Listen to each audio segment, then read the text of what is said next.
بسم اللہ الرحمن الرحیم۔ السلام علیکم ورحمۃ اللہ وبرکاتہ۔ جب آپ کچھ بھی نہ کر سکے تو اپنی دعاؤں میں اضافہ کر دے، کیونکہ اللہ کے سوا کوئی آپ کو کچھ نہیں دے سکتا۔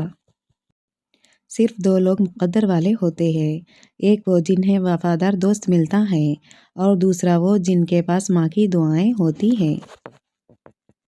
جو شخص تم پر غصہ کرے مگر پھر بھی تعلق نہ ختم کرے، وہ برے وقت میں تمہارا سچا ساتھی ہے۔ صبر سے گزارا کر، اللہ تمہارا یقین کا امتحان لیتا ہے، وہ تمہیں سزا نہیں دیتا، وہ تو بس تمہیں قریب لانے کے لیے آزماتا ہے۔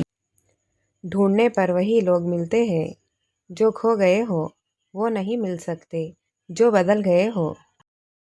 اور کبھی غم نہ کرنا کہ دنیا آپ کے ساتھ نہیں ہے، بلکہ خوش ہونا کہ دنیا کا مالک آپ کے ساتھ ہے۔ اللہ سے کبھی نا امید نہ ہونا، کیونکہ ہر رات کے بعد ایک روشن دن آنا ہوتا ہے۔ دعا اپنے لیے مانگنا عبادت ہے اور دوسروں کے لیے مانگنا خدمت ہے۔ عبادت سے جنت ملتی ہے اور خدمت سے خدا۔ صرف ہاتھ ہی نہیں، الفاظ بھی سہارا بن سکتے ہیں۔ جہاں ہاتھ نہ پکڑ سکے وہاں لفظوں سے تھام لو۔ پریشانی خاموش رہنے سے کم، صبر کرنے سے ختم اور شکر کرنے سے خوشی میں بدل جاتی ہے۔ بھروسہ یہ وہ چیز ہے جو آپ کسی پر کرے تو یا آپ نفرت کرنے پر مجبور ہو جاتے ہیں یا محبت کرنے پر۔ اللہ آزماتا ہے اس چیز سے جو تمہیں بہت پیاری ہوتی ہے، تاکہ اس چیز کی ملنے کی تڑپ تمہیں اللہ سے ملا دے۔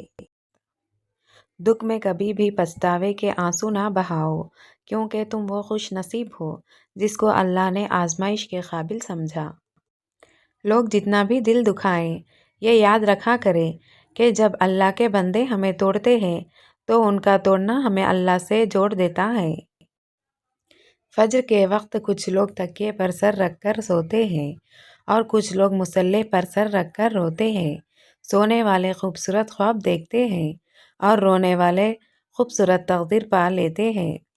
جب کوئی پریشانی نہ حل ہو رہی ہو اور نہ ہی ختم ہو رہی ہو تو آپ درود شریف کی کثرت کر لیں، مشکل ختم ہو جائے گی انشاءاللہ۔ اگر آج زندگی مشکل ہے تو کل کی آسانی کا وعدہ بھی اللہ نے کیا ہے۔ اللہ سے مانگو، خوب مانگو، اللہ تمہیں نصیب سے بڑھ کر دے گا انشاءاللہ۔ چار چیزیں سنبھال کے رکھو، کامیابی تمہارے مقدر ہوگی۔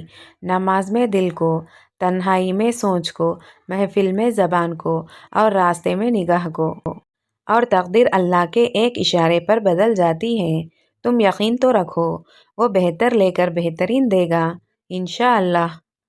جب دل اداس ہو اور وجہ بھی سمجھ نہ آ رہی ہو تو سورہ رحمان پڑھ لیا کرو، دل کو سکون آ جائے گا۔ وہ جگہ چھوڑ دو جہاں تمہارے احساس اور تمہارے الفاظ کی قدر نہ ہو، پھر چاہے وہ کسی کا گھر ہو یا کسی کا دل۔ ساری دنیا کے سارے لوگ تجھے اپنے فائدے کے لیے چاہتے ہیں، صرف تیرا رب ہی ہے جو تجھے تیرے فائدے کے لیے چاہتا ہے۔ جو دعا قبولیت میں وقت لیتی ہے، پھر وہ قبول ہو جانے پر وقت ہی بدل دیتی ہے۔ دل میں تمہارے دعا کا خیال تب ہی آتا ہے جب اس رب نے ان کو قبولیت کا درجہ عطا کرنا ہوتا ہے۔ اللہ کے لیے وقت نکالو اور وقت پر نماز ادا کرو، اللہ تمہاری زندگی سے برا وقت نکال دے گا انشاءاللہ۔ جب کبھی تمہارا دل بے وجہ بے چین رہنے لگا تو سمجھ جانا تمہارا رب تمہیں عرش پر یاد کر رہا ہے۔ جب تھک جاؤ تو اللہ کے سامنے جھک جایا کرو، کیونکہ لوگ تھوڑی سی غلطی پر چھوڑ جاتے ہیں لیکن اللہ تعالیٰ تھوڑی سی عبادت میں بھی تھام لیتے ہیں۔ محبت کا اصلی حقدار تو اللہ ہے، بس تم اسی کے آگے جھکو، وہ تمہیں کسی کے آگے جھکنے نہیں دے گا۔ زیادہ سوچنا انسان کو ختم کر دیتا ہے، بس دعا کرو اور رب پر چھوڑ دو۔ جو ہم سوچتے ہیں وہ ہوتا نہیں، جو ہوتا ہے اس کا علم نہیں، اور جو ہوگا وہ بہترین ہوگا انشاءاللہ۔ جب تمہیں لگے تمہارا کوئی نہیں ہے تو آسمان کی طرف دیکھنا، وہاں وہ ہے جو ہمیشہ سے تمہارا تھا اور ہمیشہ تمہارا رہے گا۔ زندگی میں آگے بڑھنا ہے تو بہرے ہو جاؤ، کیونکہ بعض لوگوں کی باتیں مایوسی میں اضافہ کر دیتی ہے۔ جب آپ کچھ بھی نہ کر سکے تو اپنے دعاؤں میں اضافہ کر دے، کیونکہ اللہ کے سوا کوئی آپ کو کچھ نہیں دے سکتا۔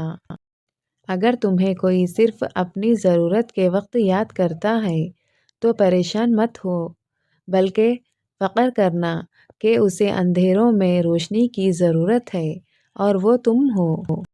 تنہا چلنا شروع کرو تو اللہ ہر مشکل راستے میں تھام لیتا ہے۔ جو دل دوسروں کی تکلیف دیکھ کر بے چین ہو جائے تو جان لو کہ اس دل میں اللہ پاک رہتے ہیں۔ محبت اس سے کرے جو آپ کو اللہ کے قریب کر دے، وہ محبت ہی کیا جو آپ کو اللہ سے دور کر دے۔